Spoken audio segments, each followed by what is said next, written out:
Assalamualaikum warahmatullahi wabarakatuh. Berjumpa lagi dengan saya Imam Setiawan pada video pembelajaran Mapel PKK untuk jurusan Multimedia SMK kelas 12. Pada video sebelumnya kita membahas tentang produk massal, yaitu dengan bab analisis perencanaan produk massal. Bagi yang belum sempat menonton, silahkan bisa ditonton pada link di atas, silahkan bisa diklik. Untuk yang belum, oke, kita lanjutkan pembahasan kemarin terakhir tentang perencanaan produksi. Yang kita bahas hari ini, kita awali dengan hal-hal yang perlu dipertimbangkan dalam perencanaan produk. Ada 8 yang perlu dipertimbangkan. Yang pertama, jumlah kebutuhan produksi per produk selama periode tertentu. Kemudian yang kedua, kebijakan persediaan terhadap jumlah persediaan bahan baku, barang setengah jadi, dan barang jadi. Lalu yang ketiga, kebijakan kapasitas mesin atau kapasitas produksi. Yang keempat, tersedianya fasilitas produksi seandainya terjadi penambahan atau pengurangan kapasitas produksi. Lalu yang kelima, tersedia bahan baku, bahan penolong dan tenaga kerja. Yang keenam, jumlah produksi yang ekonomis. Lalu yang ketujuh, jadwal produksi dalam satu periode anggaran tertentu. Yang kedelapan, skala produksi dan karakteristik proses produksi. Setiap wirausaha atau manajer produksi suatu perusahaan melakukan langkah-langkah perencanaan produksi sebagai berikut. Yang pertama adalah penelitian dan pengembangan produk. Yang kedua, mencari gagasan dan seleksi produk. Kemudian yang ketiga, menetapkan skala produksi. Jenis-jenis perencanaan produksi terbagi menjadi 2 menurut jangka waktu yang tercakup. Yang pertama adalah produksi jangka pendek. Perencanaan produksi jangka pendek adalah penentuan kegiatan produksi yang akan dilakukan dalam jangka waktu 1 tahun mendatang atau kurang, dengan tujuan untuk mengatur penggunaan tenaga kerja, persediaan bahan, dan fasilitas produksi yang dimiliki perusahaan. Perencanaan produksi jangka pendek berhubungan dengan pengaturan operasi produksi, sehingga perencanaan ini disebut juga dengan perencanaan operasional. Yang kedua adalah perencanaan produksi jangka panjang. Perencanaan produksi jangka panjang adalah penentuan tingkat kegiatan produksi lebih dari 1 tahun. Biasanya produksi dilakukan sampai dengan 5 tahun mendatang, dengan tujuan untuk mengatur pertambahan kapasitas peralatan atau mesin-mesin, perluasan pabrik, dan pengembangan produk atau produk development. Selanjutnya, fungsi dan tujuan perencanaan produksi. Secara umum, fungsi dan tujuan perencanaan produksi adalah merencanakan dan mengendalikan aliran material ke dalam, di dalam, dan keluar pabrik. Sehingga tujuan perusahaan adalah untuk memperoleh posisi keuntungan yang optimal dapat tercapai. Fungsi perencanaan produksi sebagai berikut. Yang pertama, menjamin rencana penjualan dan rencana produksi konsisten terhadap rencana strategis perusahaan. Yang kedua, sebagai alat ukur performansi proses perencanaan produksi. 3. Menjamin kemampuan produksi konsisten terhadap rencana produksi. Yang keempat, memonitor hasil produksi aktual terhadap rencana produksi dan membuat penyesuaian. Kelima, mengatur persediaan produk jadi untuk mencapai target produksi dan rencana strategis. Yang keenam, mengarahkan penyusunan dan pelaksanaan jadwal induk produksi. Sedangkan tujuan dari perencanaan produksi adalah yang pertama, meramalkan permintaan produk yang dinyatakan dalam jumlah produk sebagai fungsi dari waktu. Yang kedua, menetapkan jumlah saat pemesanan bahan baku serta komponen secara ekonomis dan terpadu. Yang ketiga, menetapkan keseimbangan antara tingkat kebutuhan produksi, teknik pemenuhan pesanan, serta memonitor tingkat persediaan produk jadi setiap saat. Yang keempat, membandingkannya dengan rencana persediaan, dan melakukan revisi atas rencana produksi pada saat yang ditentukan. Yang kelima, membuat jadwal produksi, penugasan, pembebanan mesin, dan tenaga kerja yang terperinci sesuai dengan ketersediaan kapasitas dan fluktuasi permintaan pada suatu periode. Lalu apa saja faktor-faktor yang menjadi dasar penilaian kinerja usaha dalam perencanaan produksi? Kesuksesan ekonomi suatu perusahaan manufaktur tergantung kepada kemampuan untuk mengidentifikasi kebutuhan pelanggan. Kemudian secara cepat menciptakan produk yang dapat memenuhi kebutuhan tersebut dengan biaya yang serendah mungkin. Hal ini bukan hanya tanggung jawab bagian pemasaran, bagian manufaktur, atau bagian desain saja, melainkan merupakan tanggung jawab yang melibatkan banyak fungsi yang ada di sebuah perusahaan. Metode pengembangan produk berdasarkan permintaan atau persyaratan serta spesifikasi produk oleh konsumen adalah metode yang cukup baik karena dengan berbasis keinginan konsumen, maka kemungkinan produk tersebut diterima oleh konsumen sangat besar.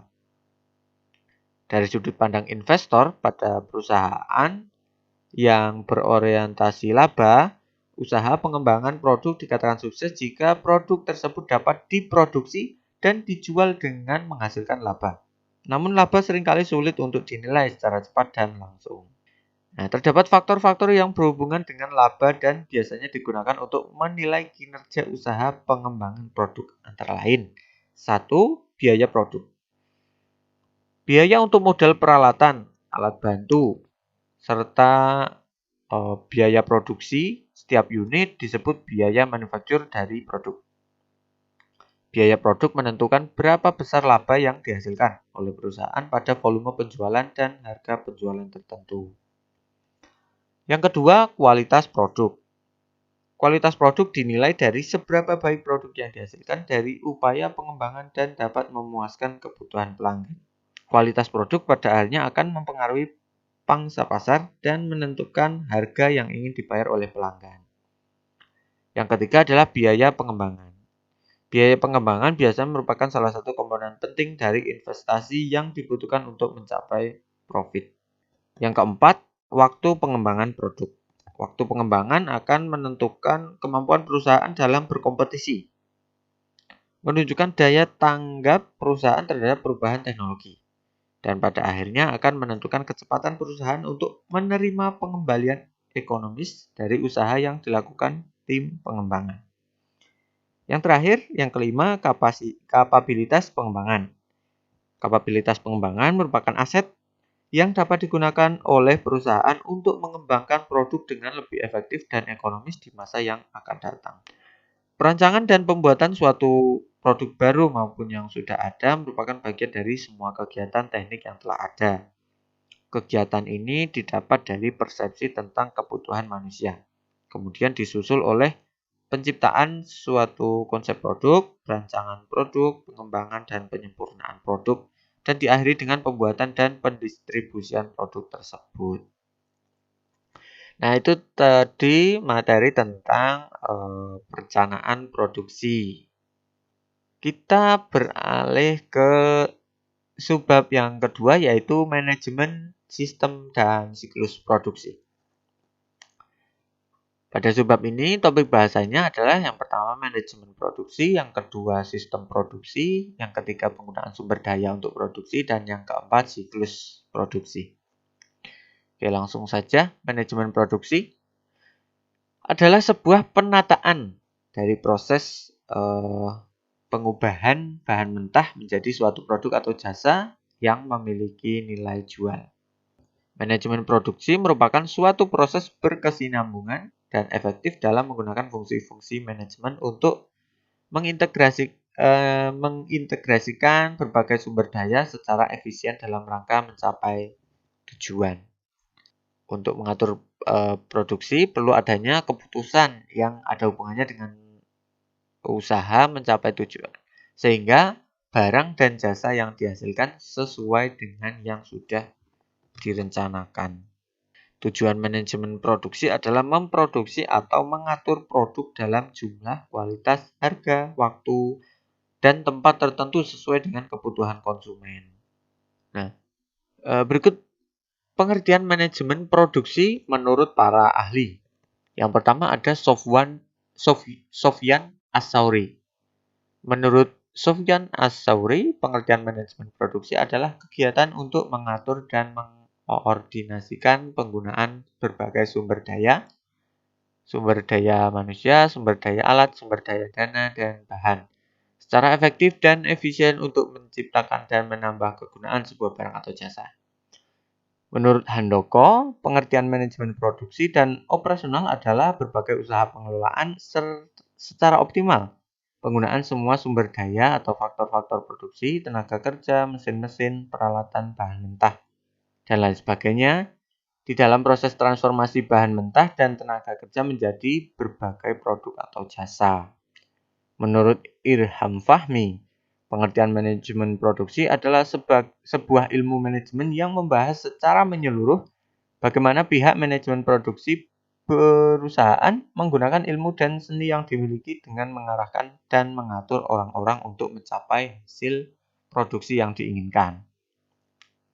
Lalu menurut Heiser dan Trader, manajemen produksi adalah rangkaian kegiatan yang menghasilkan nilai dalam bentuk barang dan jasa dengan mengubah input menjadi output.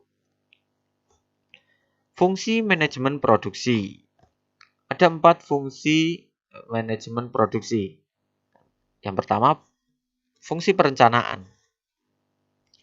Mencakup penentuan peranan dari kegiatan produksi termasuk perencanaan produk, perencanaan fasilitas, dan perencanaan penggunaan sumber daya produksi.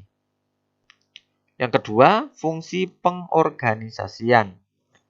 Mencakup penentuan struktur organisasi dan kebutuhan sumber daya yang diperlukan di bagian produksi untuk mencapai tujuan operasi serta mengatur wewenang dan tanggung jawab yang diperlukan dalam pelaksanaannya.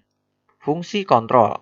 Mencakup kegiatan mengembangkan standar kualitas, waktu kerja, dan hasil kerja pada bagian produksi. Dan yang terakhir adalah fungsi penggerakan, mencakup kegiatan memotivasi karyawan bagian produksi untuk melaksanakan tugas-tugasnya. Berikutnya adalah sistem produksi. Pengertian dari sistem produksi. Sistem produksi merupakan suatu gabungan dari beberapa unit atau elemen yang saling menunjang untuk mencapai tujuan tertentu. Atau sistem produksi merupakan satu susunan kegiatan atau elemen yang semuanya saling berhubungan untuk mencapai tujuan akhir. Tidak hanya saling berhubungan, tapi juga semua elemen tersebut akan saling menopang satu sama lain. Perencanaan jangka panjang mengenai produksi harus dilakukan atas dasar rencana pemasaran, tersedianya material, karyawan, dan dana dalam jangka panjang. Sistem produksi bertugas untuk melakukan siklus aktivitas-aktivitas sebagai berikut.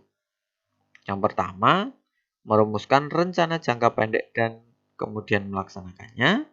Yang kedua, melakukan fabrikasi produk baru. Yang ketiga, memonitor hasil dengan kontrol kualitas, kuantitas, dan biaya. Keempat, membuat alternatif sedemikian rupa sehingga rencana jangka pendek dapat dilaksanakan. Yang kelima, memperbaiki atau mengubah rencana jangka pendek. Yang keenam, meninjau kembali rencana strategis jangka panjang dari hasil yang dicapai oleh rencana jangka pendek. Adapun yang termasuk unit atau elemen di dalam sistem produksi adalah produk perusahaan, lokasi perusahaan, letak dari fasilitas-fasilitas yang dipergunakan dalam perusahaan, lingkungan kerja karyawan, serta standar produksi yang berlaku dalam perusahaan tersebut. Itulah elemen-elemen yang tergabung dalam sebuah sistem produksi. Yang selanjutnya, penggunaan sumber daya untuk produksi. Istilah sumber daya secara harfiah berasal dari kata sumber dan daya. Kata sumber biasanya dihubungkan dengan asal mula titik permulaan sebagai cikal bakal yang dapat berkembang. Selain itu, kata sumber juga sering diartikan sebagai pokok atau pangkal dari sesuatu. Sedangkan kata daya diartikan sebagai kekuatan atau tenaga yang dapat menggerakkan sesuatu. Dengan demikian, istilah sumber daya secara umum dapat diartikan sebagai sumber kekuatan atau tenaga yang dapat digunakan untuk memacu suatu mekanisme atau kegiatan tertentu sehingga dapat menghasilkan sesuatu. Sumber daya dapat berupa benda atau bukan benda, sehingga jika dihubungkan dengan kehidupan manusia, sumber daya dapat diartikan sebagai segala sesuatu yang baik berupa benda nyata maupun bukan benda nyata yang dibutuhkan manusia untuk kelangsungan hidupnya. Itulah sumber daya. Konsep sumber daya dalam ilmu ekonomi. Dalam pengertian ilmu ekonomi, sumber daya adalah faktor-faktor produksi yang dibutuhkan dalam setiap proses produksi. Sumber daya atau faktor-faktor produksi dikategorikan menjadi dua kelompok besar, yaitu yang pertama, modal. Sumber daya modal mencakup modal buatan manusia yang terdiri atas bangunan, mesin, jaringan transportasi, bahan mentah, persediaan barang jadi dan setengah jadi, serta lahan yang terdiri atas tanah, air, udara, mineral yang ada di dalamnya, dan sinar matahari yang penting dalam proses produksi. Contohnya produksi pertanian, perikanan, peternakan, serta kehutanan. Kemudian yang kedua adalah sumber daya tenaga kerja.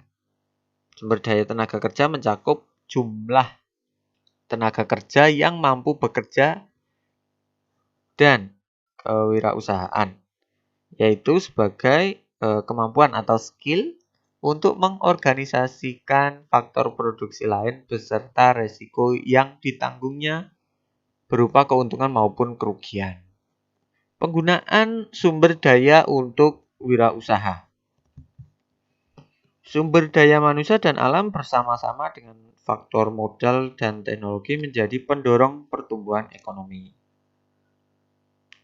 Modal di sini adalah modal fisik seperti bangunan, jalan, atau mesin. Sedangkan untuk faktor teknologi menunjukkan cara-cara atau metode produksi yang digunakan. Sumber daya manusia mencakup jumlah tenaga kerja dan kewirausahaan atau skill tadi. Sedangkan sumber daya alam mencakup lahan atau tanah dan barang-barang sumber daya alam lainnya. Dalam berwirausaha, modal tidak selalu berkaitan dengan modal yang berwujud atau tangible, seperti uang dan barang, tetapi juga modal yang tidak berwujud atau intangible, seperti modal intelektual, modal sosial, modal moral, dan modal mental yang dilandasi dengan agama.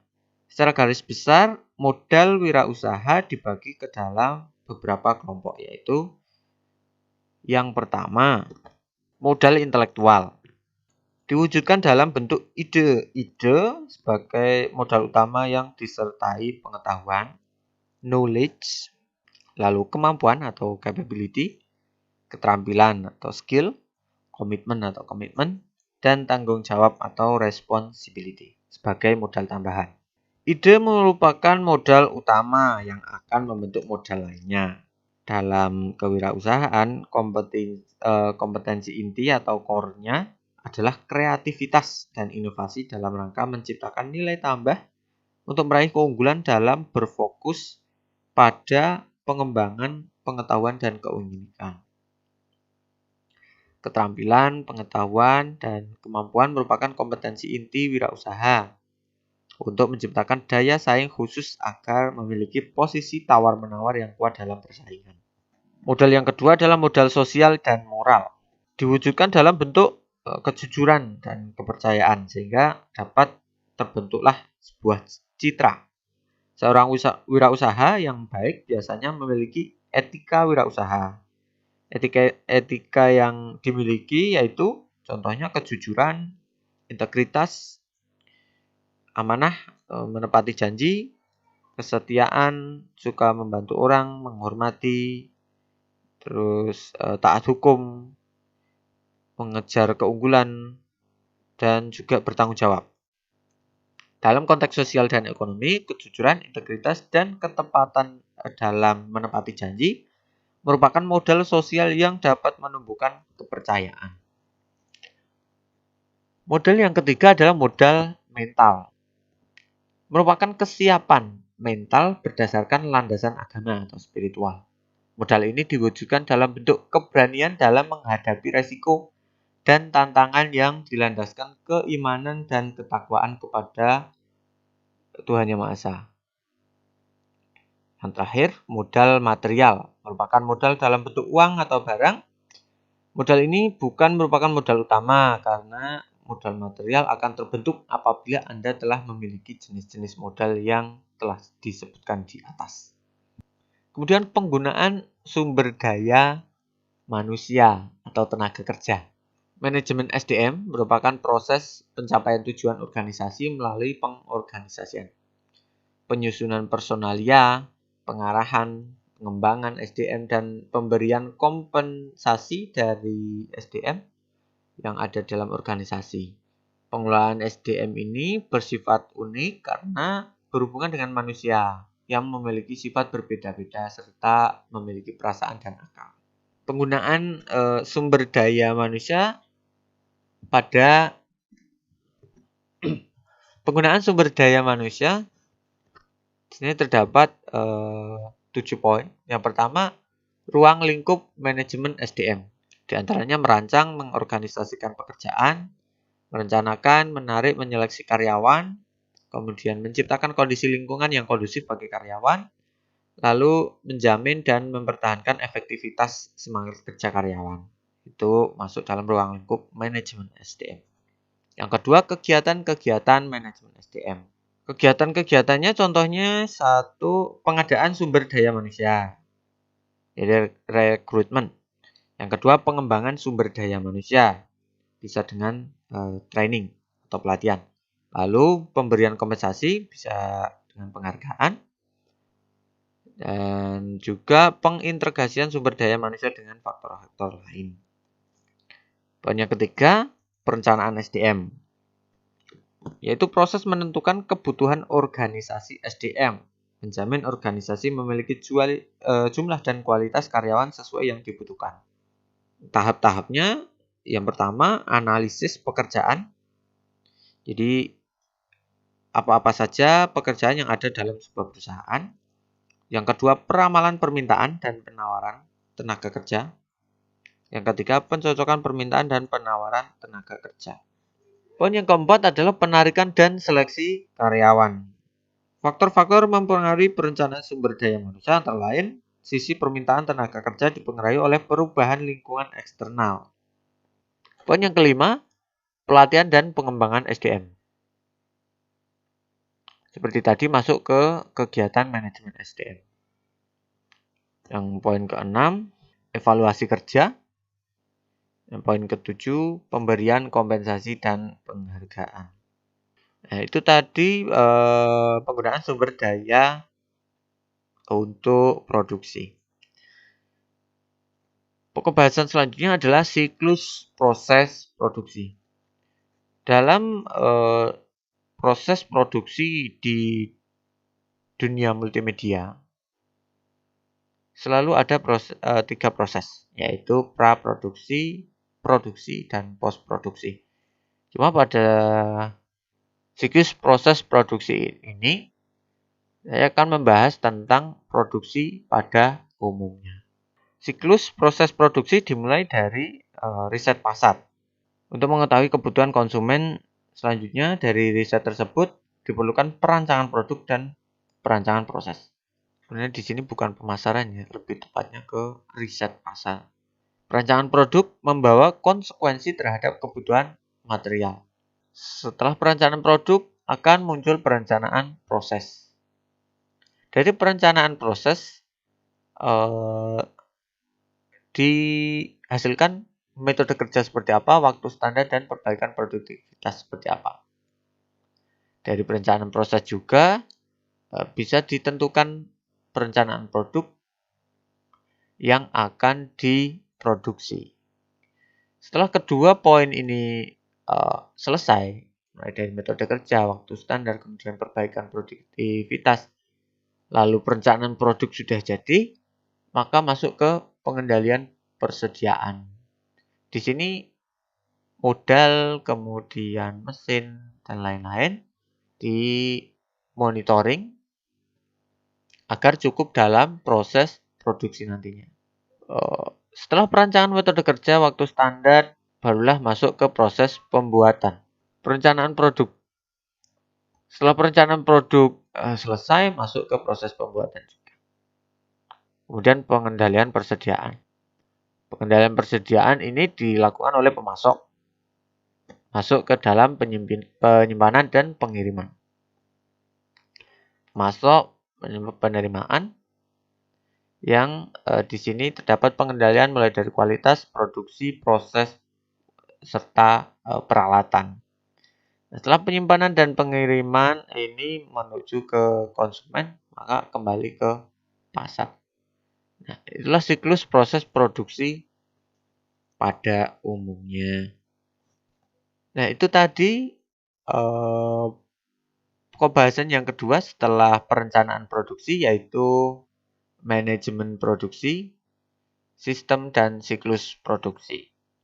Nah, mungkin sampai di sini saja untuk pembelajaran kali ini. Saya ingatkan jika belum menonton videonya, bisa diklik link di atas untuk menonton video sebelumnya agar tidak bingung. Karena sebelumnya ini adalah video lanjutan dari video sebelumnya. Oke, itu saja. Semoga ilmunya bermanfaat. Selamat belajar dan sampai jumpa. Assalamualaikum warahmatullahi wabarakatuh.